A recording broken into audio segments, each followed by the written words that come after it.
Manish Purohit, where do we stand in your view relative to the kind of advancements made by, say, China, the United States, India, Japan, Israel, the other France, the other key space powers? At this moment, in your estimate, what would be India's position in the global space pecking order? See, right now we have a lot of ground to cover, for sure. There's no doubt about that. Uh, China, they are planning to land their crew. They are planning a crewed mission to moon. Artemis is already in the plans. If you talk about, let's take moon as our reference, and Roscosmos, this was their 25th mission to the moon. Ours is the third attempt. So there's a lot of ground to cover. But the best part about it is the intent, the confidence that right now our scientists, our scientific community is posing with. The particular positive aspect of it is private players are right now being called up to build the capacity, because capacity building is very important. Let's compare with few data points. If you take SpaceX is having, for year 2023, they have launched around 6 to 7. They had 6 to 7 launches every month. And this is something big right now for ISRO. So what we have to do is we have to open up our sector, and that's what has been rightly done with our new space policy. We are doing the technology transfer to the private players. We have a few, private companies, their launches are coming up. They are going to demonstrate their capabilities.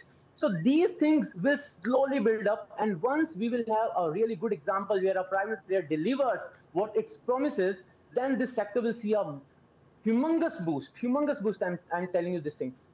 And the biggest aspect when we compare different countries, let's say we compare America, we compare China, we take the European nations.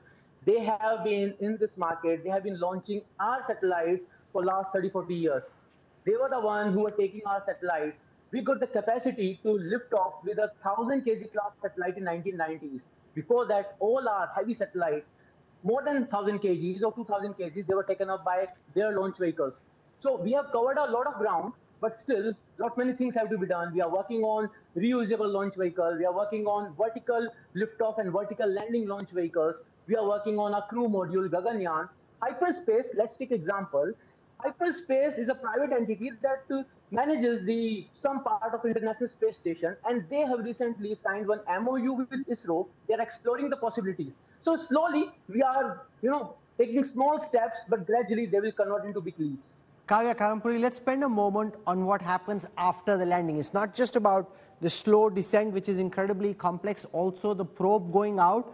What do you think would be the key thing to look out for in terms of what the probe potentially comes back with?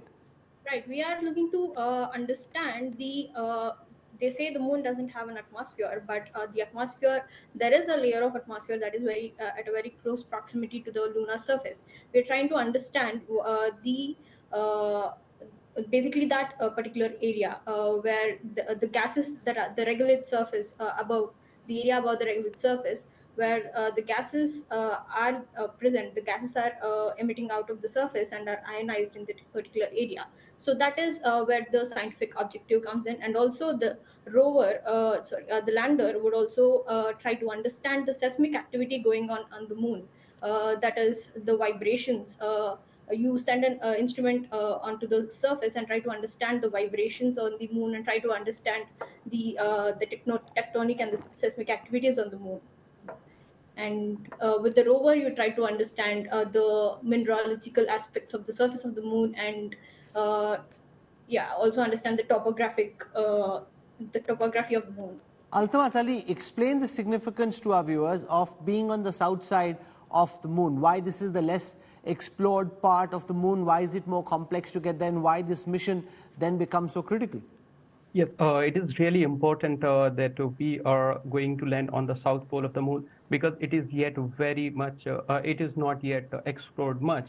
And this could open the gates to so many advancement in research. Like there could be a number of possibilities finding the minerals of the importance that could support the life as well.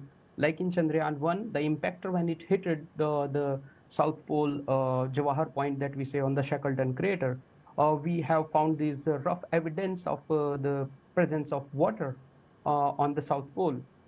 So which is why after this particular discovery, it has become a point of importance and a choice to all the agencies. Like you have seen Roscosmos, the space agency, or Russian space agency. They are also much invested in this, and they have dedicated this particular mission to the South Pole only. And after this discovery of Chandrayaan-1, we have sent the Chandrayaan-2 and 3. On the other hand, we are looking forward to. So this will be a kind of marking the territory on the south pole of the moon, and will become the first country. This will be a kind of honor as well, and this is to show the might of ISRO, that we are able to land on an unexplored area where we have set up everything from the scratch, and we can do this.